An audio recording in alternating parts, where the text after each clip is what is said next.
Just so given problem is a quadratic equation where we need to find out two values of x, and problem is 8x squared minus 10x minus 3 equals 0. Yes, so now let's solve this problem together. So we know leading coefficient is called a, so this is a, okay, and this, okay, this coefficient is called b, so b, and this constant term is called c, okay, so c. So in this problem, and today we will solve this problem without splitting the middle term. So yes, to solve this problem, first we need to multiply this a and c, okay. So leading, so what is their product? 8 times negative 3 equals negative 4. And to solve this problem, now we need to find out two numbers that multiply to negative 24 and that add to negative 10. Just so now multiply to negative 24 and add to minus 10. So, and how can we find out that two numbers that multiply to negative 24 and add to minus 10? Okay, so for that we need to factorize this negative 24. So factors of negative 24 is negative 12 and 2. Yes, okay. So when we multiply this negative 12 and 2, their product is equals to 24, and their sum, okay, their sum is equals to minus 10.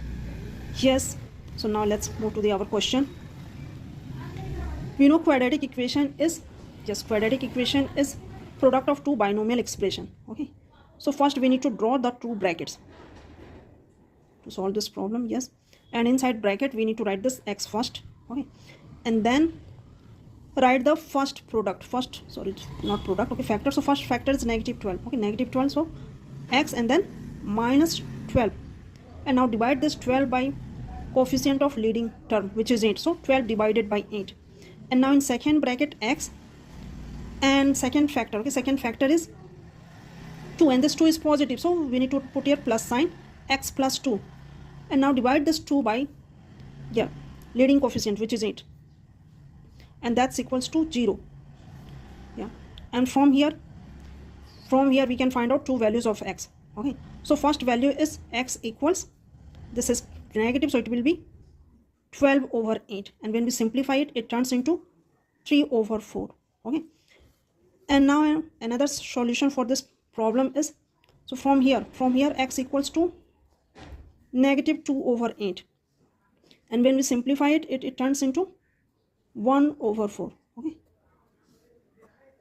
Yes, so these are the two solutions, okay. So two solutions are x equals 3 over 4 or x equals to negative 1 over 4. So these are the two solutions. And so please like, share and comment and follow my page for such more maths, and thank you for watching.